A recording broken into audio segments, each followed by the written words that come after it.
Es drusciņu pastāstīšu par 2015. gada budžetu un par nākamā gada budžeta plānu. Šobrīd, protams, nekas vēl nav apstiprinās, bet pāris vārdos. Mūsu budžets, es gribēju sakarā ar to, kā Latvijā izsludināta Sēma diena, lūgt visus godināt Parīzes upuri 1:00 un rīt.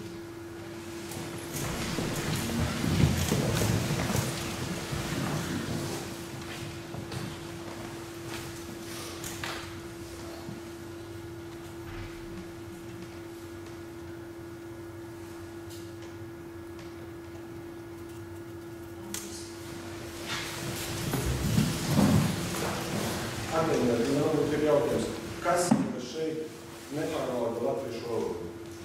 Paķeriet rokas. Visi pārvalda. Visi saprot, kur runā. Все понимают, что говорят? Нет, конечно, не понимаю. Так нет или да? Нет, конечно. Конечно, по-русски. Сашка первый сказал. Labi, mēģināšu skaļāk. Так и я сказал. Tā, es gribēju pastāstīt, ka mūsu visa novada budžets ir sociāli tendents. Tāpat kā visā novadā arī Kastuļinas pagasta pārvaldē lielāko daļu budžeta izdevumu šogad sastādīja sociālie un izglītības izdevumi vairāk nekā 50%. Kopējie izdevumi, kas Kastuļinas pagasta pārvaldē 2015. gadā, domāju, ka jums būs visiem interesanti, ir 296 216 eiro. Iedzīvotāju skaits pēc pašiem beidzamajiem datiem šobrīd ir 793 cilvēki, un skolēnu skaits šobrīd ir 56. Vislielāko izdevumu daļu budžetā sastāda pašvaldības finansējuma daļa. Pamatskolai ir 85 000 un tie ir 29% no visa kopējā pārvaldes budžeta. Otrā vietā mums ir komunālā saimniecība, tie ir 43 000. Tad trešā vietā ir skolotāju algas pamatskolā. Tie ir 39 000, 18 000 izmaksā sociālās mājas uzturēšana, 11 000 felšeru punkts, bet šeit gan ir jāpiemetina, ka līdz 80% no felšeru punkta izdevumiem mēs saņemam atpakaļ no valsts līdzfinansējumu. Tāda apmēram ir dažos vārdos budžeta struktūra uz šo brīdi. Budžets uz vienu iedzīvotāju Kastuļinā sastāda 374 eiro šobrīd, pēc 2015. gada datiem. Un tad var arī reiķināt, ka kaut kā aptuveni 55% aiziet dažādās sociālajās izmaksās. Šīs izmaksas ir tādas, kuras ir obligātas visā valstī, bet ir arī pašvaldības brīvprātīgās iniciatīvas. Šeit arī ir summa, ko apmaksājam skolēniem pusdienas no 5. klases līdz 9. Ja, tā ir pašvaldības brīvprātīgā iniciatīva. Apmaksājam stipendijas, tās var laikam tomēr neattiecas uz jūsu pārvaldi. Un arī, protams, skolēnu pārvadājumu izdevumu un visas līdzīgas lietas. Kopš 2009. gada Aglonas novads, es uzskatu, ka tomēr ir spējis noturēties, saglabāt visas pārvaldes. Neviena pārvalde nav likvidēta, neviena skola nav likvidēta, neskatoties uz to, ka iedzīvotāju skaits ir savucis gandrīz par 40%, un neskatoties uz to, kā arī skolēnu skaits ir krietni savucis. Arī nākošgad visas mazās pamatskolas noteikti saglabāsies un arī finansējums saglabāt. Vienīgi ar 2016. Gada 1. septembris stāsies spēkā jauns izglītības apmaksas modelis, tad tur noteikti mainīsies droši vien pašvaldības finansējuma daļa un arī valsts finansējuma daļa. Bet tas jau būs nākošajā gadā. Tas ir īsumā runājot par budžetu. Runājot par jautājumu par komunālo saimniecību, es domāju, ka mūsu komunālās saimniecības vadītājs pāris vārdos paskaidros jums par jūsu uzdotajiem jautājumiem.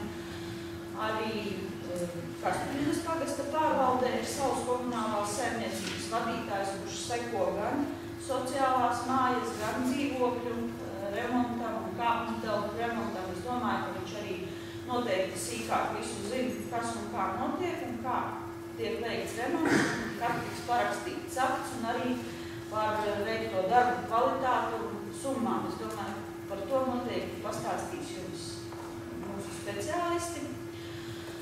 Tad es vēl gribēju informēt, ka ar šī gada 1. septembri Aglonas novada domē ir nodibināts klientu apkalpošanas centrs 3 vārdos, ko tas nozīmē.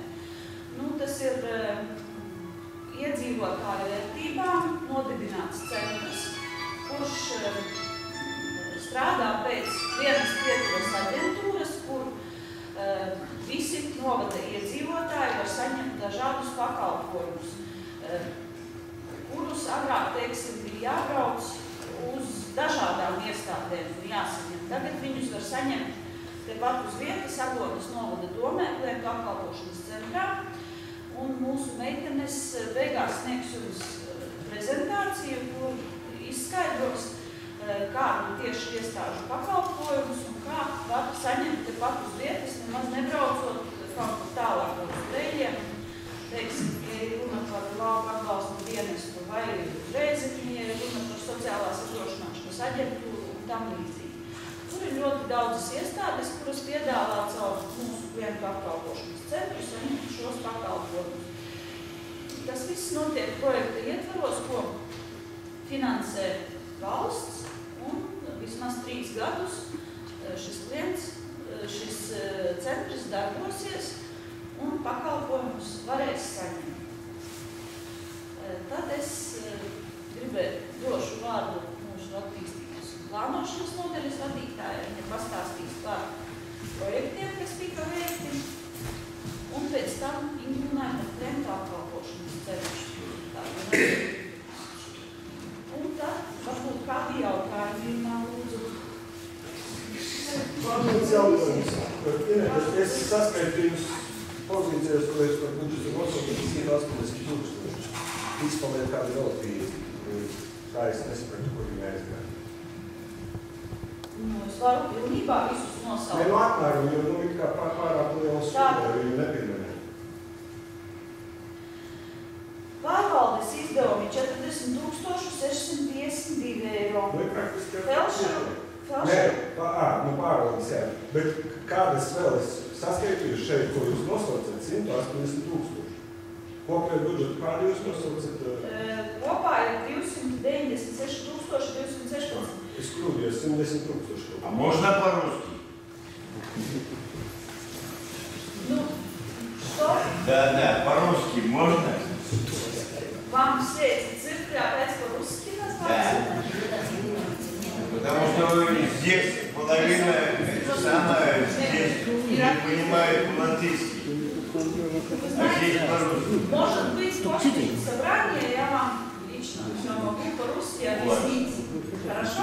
Да, спасибо большое. Es nepieminēju izdevumus, teiksim, es varu arī procentuāli pateikt. 4% tātad felšaru punktu. Inete, jūs saprotat, ka cilvēki nesapratīs tos neizteikšos notis. Tad ko jūs... Reālos ciparos, es tikko pateicu, iztrūka 110 000.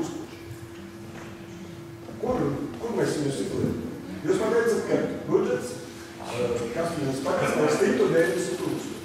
Es saskaitīju pēc jūsu pozīcijām tikai 180. Es visas pozīcijas pilnībā nenosaucu. Vēl ir, protams, pozīcija pulka infrastruktūra 27,822, ko es nenosaucu. Bibliotēka 12,855. Tālāk, skolotāju algas. To mēs dzirdējam. Nē, pirmsskolas izglītības. To nedzirdējam. 6,088 eiro. Sociālā māja 18,141 eiro. Par sociālo algas bija? Vai tas ir algas? Kas mums ir? Un tad ir vēl atsevišķi pašvaldības finansējums skolai saimnieciskie izdevumi 10,657, arī 4%. 46,000, tur vēl 70. Es jums varēšu nokopēt sagatavotu atskaitli, jā? Jā. Tad jūs redzēsiet visus procentus. Man nav Nu, pamata apšaubīt Es neapšaubīju. finansu nodaļas. Nu, cilvēkiem ir jāatdzird, kur aiziet viņu naudu. Man tas, es varu paskatīties, paprasīt, man nav problēma. Bet šeit sēdošie to nevar izdarīt. Cilvēki arī avīzē varēs izlasīt, jo šis apkopojums tiks arī publicēts. Tādā pašā Pēc veidā, sapulces. tādā Nē. pašā veidā, kā jūs to sūtat. Мы хотим послушать, когда человек друг другу в глаза смотрит. Ну, так интересно. Что в газетах почитать? Avīzē varēs izlasīt un var iepazīties ar šo tabulu arī pie maniem. Lūdzu, vēl kādi jautājumi būs? Tad es А в проекте нету, что в Кастулине свет провести, там ничего? Es došu vārdu zvanotājiem, tur izstāstīs visu par projektu.